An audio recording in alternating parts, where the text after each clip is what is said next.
Pada video kali ini, kita akan ngebahas tentang cara optimasi Facebook Ads. Gimana caranya agar iklan Anda di Facebook Ads tidak boncos?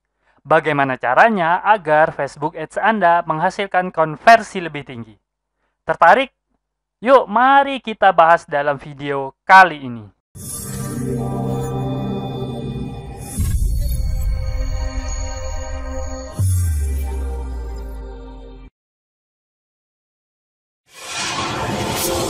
Assalamualaikum warahmatullahi wabarakatuh. Ketemu lagi bersama saya Kanada Kurniawan dan masih di channel kita Projasa Web.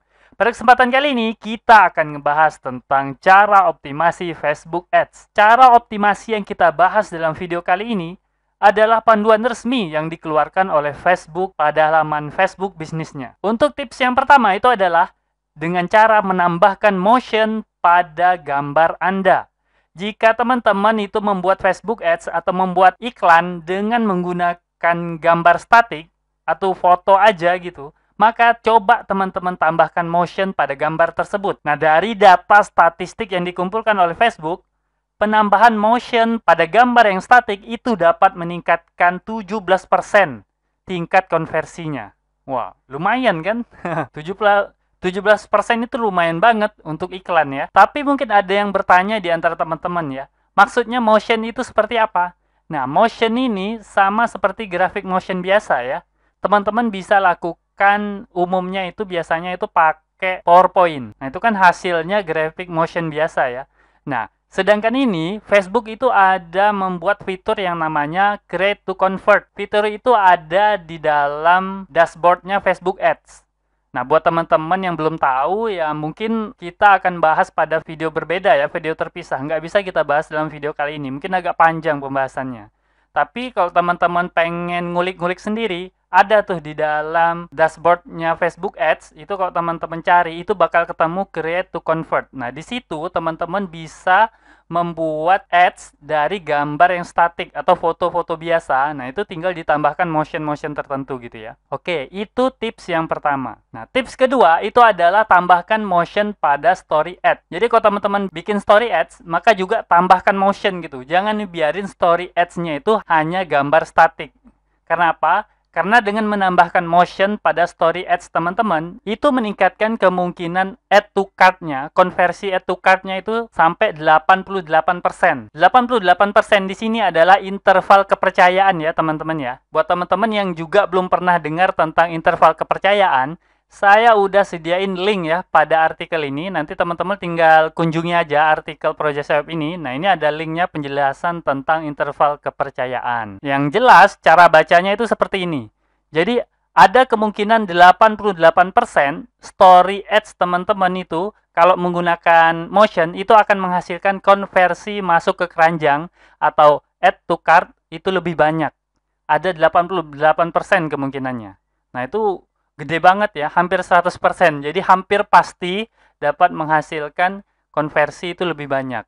Nah, seperti itu cara bacanya ya, interval kepercayaan. Nah, itu tips yang kedua. Kita masuk kepada tips yang ketiga. Yang ketiga itu adalah tambahkan sound pada iklan teman-teman. Jadi kalau teman-teman membuat story ads, jangan lupa tambahin sound ke dalamnya. Jadi kalau memang teman-teman itu mencoba bikin misalnya pakai PowerPoint, video PowerPoint, jangan lupa teman-teman tambahin suara. Karena kalau cuma motion grafik aja, itu kurang nendang gitu.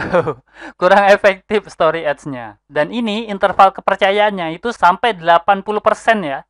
Jadi 80% kemungkinannya teman-teman iklan story ads teman-teman tuh dapat menghasilkan konversi lebih banyak kalau pakai suara. Nah, kalau teman-teman baca di sini, ini menyebutkan better lower funnel. Nah, kalau teman-teman belum tahu, lower funnel itu maksudnya apa? Ini terkait dengan marketing funnel. Nah, saya juga udah bahas tersendiri mengenai marketing funnel ya.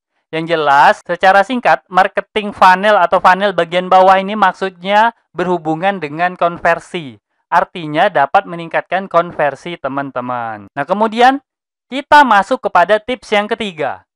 Nah, ini buat teman-teman yang sering pakai jasa call atau key opinion leader atau influencer lah gitu ya. Kalau teman-teman sering menggunakannya, maka teman-teman harus tahu ini. Untuk iklan branded content yang performanya di atas rata-rata itu, sebagian besar atau rata-rata itu hanya menyebutkan 10 kata dalam iklannya. Artinya nggak banyak ngomongnya gitu. Sedangkan yang memiliki performa di bawah rata-rata itu menyebutkan sampai 115 kata. Nah, aneh banget ya. Jadi semakin banyak kata-kata yang disebutkan dalam branded content tersebut, maka semakin buruk performanya. Nah, jadi sebelum membuat branded content, teman-teman harus melakukan atau membuat strategi agar pesan yang ingin teman-teman sampaikan lewat branded content tersebut dapat tersampaikan walaupun dengan kata-kata yang minimal. Dengan 10 kata aja gitu. Jadi nggak perlu banyak-banyak dialog, bahkan nggak perlu banyak-banyak monolog gitu ya. Hanya 10 kata. Kemudian untuk tips yang selanjutnya itu adalah tentang branded content tanpa suara. Jadi pada data yang lain disebutkan bahwa branded content tanpa suara itu bahkan memiliki performa yang lebih tinggi. Nah ini ya, branded content tanpa suara itu 48% lebih relevan daripada yang pakai suara. Kemudian branded content yang tanpa suara juga menghasilkan ketertarikan pada brand itu 38% lebih banyak. Dan yang ketiga, branded content tanpa suara itu menghasilkan keinginan untuk membeli itu 42% lebih banyak daripada yang memakai suara. Ini hasil dari studi lab ya. Nah ini jadi fakta-fakta ini sangat menarik ya. Jadi kalau teman-teman pakai branded content, jadi usahakan tanpa suara. Jadi pesan tersebut dapat disampaikan tanpa suara. Oke, selanjutnya kita masuk kepada tips tentang static story content tanpa stiker. Nah, jadi teman-teman ada kan yang suka bikin iklan, story ads, tapi pakai stiker. Nah, ini khusus untuk static story ads, artinya teman-teman itu pakai gambar doang atau pakai foto doang yang nggak ada gerak-geraknya. Maka teman-teman jangan menggunakan stiker. Karena apa? Karena static story ads yang dibuat tanpa menggunakan stiker itu menghasilkan konversi lebih baik dibandingkan dengan yang menggunakan stiker. Ini memiliki interval kepercayaan sampai 87%. Jadi jelas ya, kalau teman-teman itu bikin static story ads, jadi jangan pernah pakai stiker. Tapi di lain pihak, nah ini tips berikutnya ya, teman-teman sebaiknya gunakan stiker pada story ads yang pakai video. Karena apa? Karena stiker pada video story ads itu dapat meningkatkan performanya dengan tingkat interval kepercayaannya itu sampai 83%. Nah itu ya, unik banget ya. Jadi untuk statik itu dapat menurunkan, tapi untuk video itu justru menaikkan performanya. Nah itu keunikan dari stiker itu ya. Nah, kemudian sampailah kita pada tips yang terakhir ya. Gunakanlah smartphone Anda untuk bikin story ads.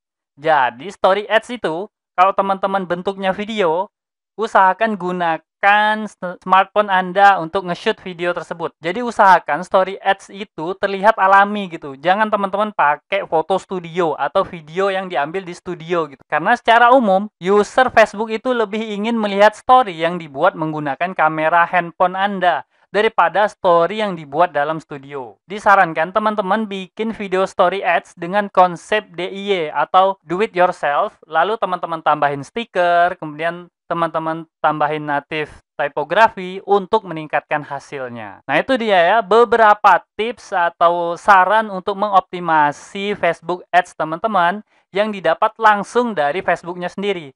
Jadi tips-tips ini dirilis oleh Facebook sendiri hasil dari data analytics yang dikumpulkan oleh Facebook. Dan terakhir kita sampai kepada simpulan. Jadi simpulannya adalah optimalkan kinerja Facebook Ads teman-teman melalui evaluasi berbasis data.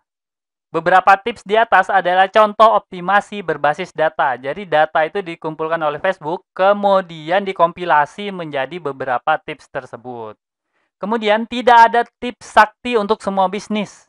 Oleh karena itu, teman-teman harus menjalankan A/B testing sebelum menerapkan tips-tips tersebut secara massal. Jadi lakukanlah uji coba dulu ya pada beberapa iklan teman-teman. Kemudian jalanin dulu, kemudian lihat hasilnya. Kalau memang positif, nah itu boleh teman-teman lakukan atau laksanakan secara massal.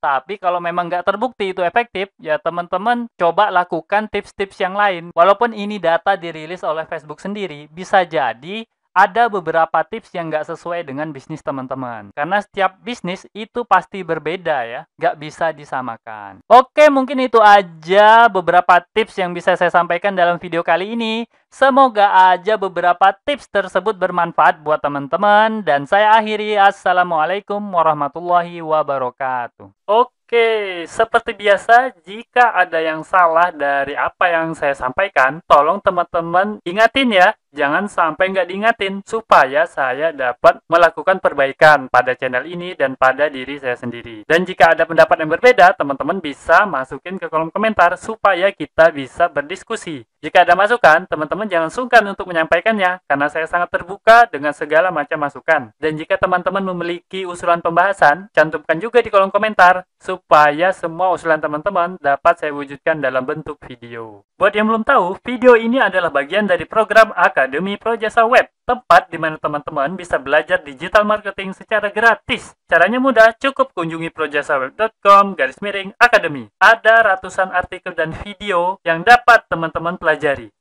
Jika ada pertanyaan mengenai materi, teman-teman tinggal hubungi saya melalui email info@projasaweb.com. Gratis tanpa biaya apapun. Harapannya, dengan program ini, semakin banyak orang yang memahami digital marketing. Saya percaya, jika semakin banyak orang yang paham digital marketing, maka ekonomi kita juga akan semakin baik. Yuk, dukung program ini dengan cara subscribe dan share video ini, serta mengunjungi Projasa Web Academy.